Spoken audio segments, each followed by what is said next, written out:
روزہ کی فرضیت کی وجہ روزہ کی فرضیت کی وجہ اسلام میں اکثر اعمال کسی نہ کسی روح پرور واقعہ کی یاد تازہ کرنے کے لیے مقرر کیے گئے ہیں۔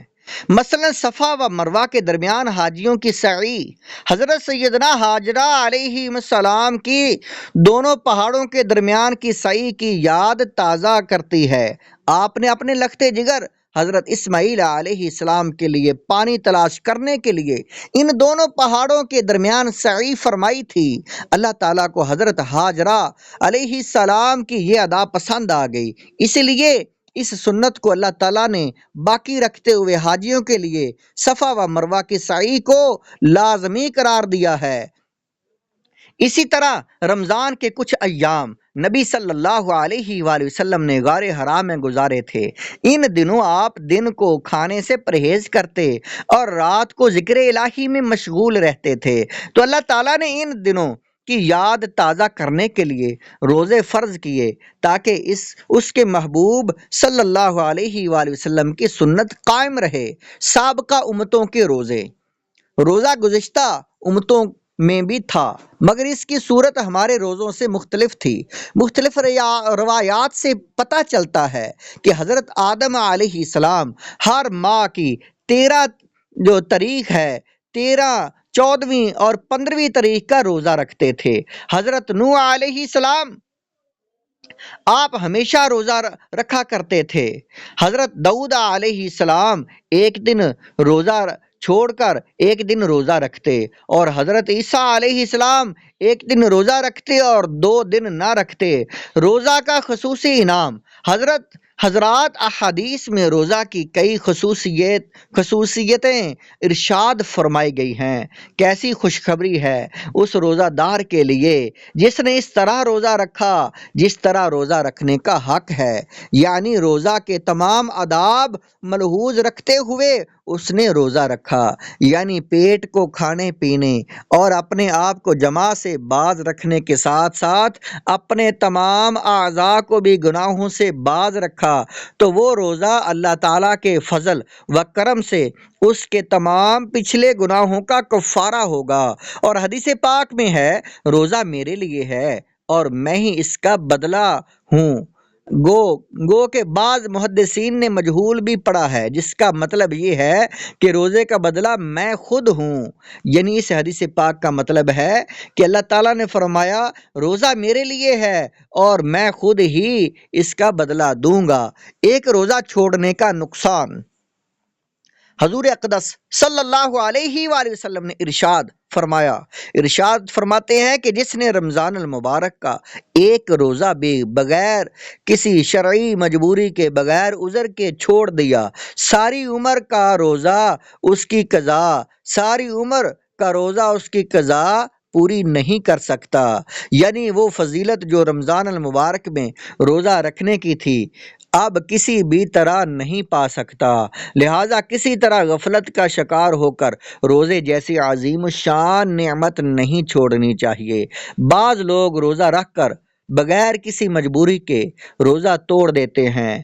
روزہ سرے سے انہوں نے رکھنا گناہ کبیرہ ہے، روزہ سرے سے نہ رکھنا گناہ کبیرہ ہے اور رکھ کر توڑ دینا اشد گناہ ہے۔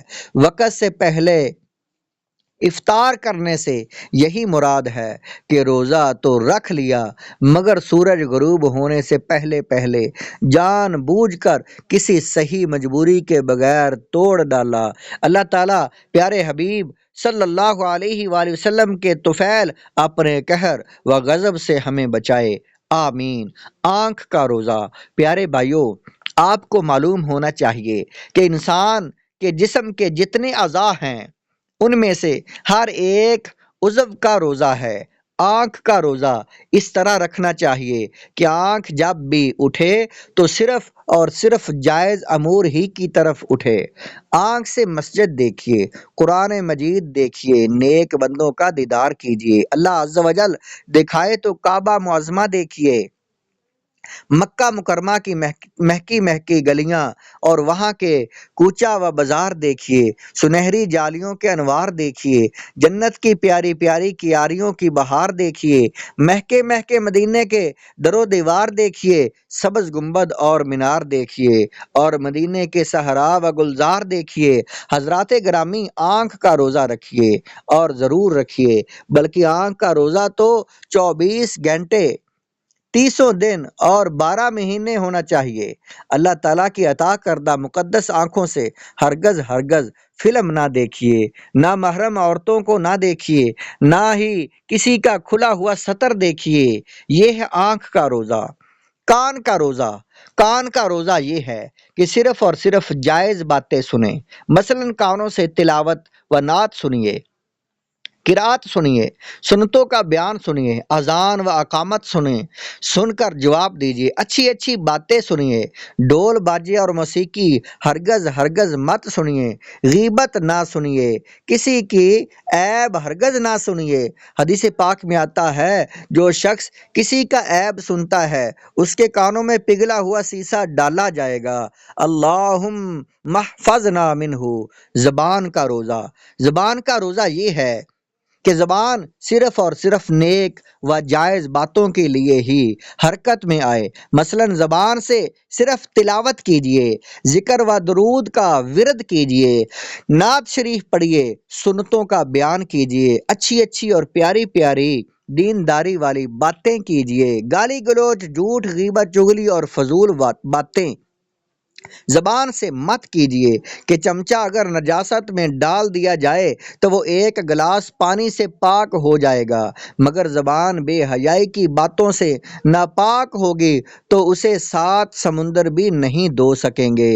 ہاتھوں کا روزہ، ہاتھوں کا روزہ یہ ہے کہ جب بھی ہاتھ اٹھیں تو صرف نیک کاموں کے لیے اٹھیں، مثلا ہاتھ سے قرآن کریم چھوئیں، ہو سکے تو ہاتھوں سے نابینا کو لے کر چلیں کہ قدم قدم پر ایک غلام آزاد کرنے کا ثواب ملے گا۔ سبحان اللہ۔ نیک لوگوں سے مصافحہ کریں، انشاءاللہ ہاتھ جدا ہونے سے پہلے پہلے دونوں کی مغفرت ہو جائے گی۔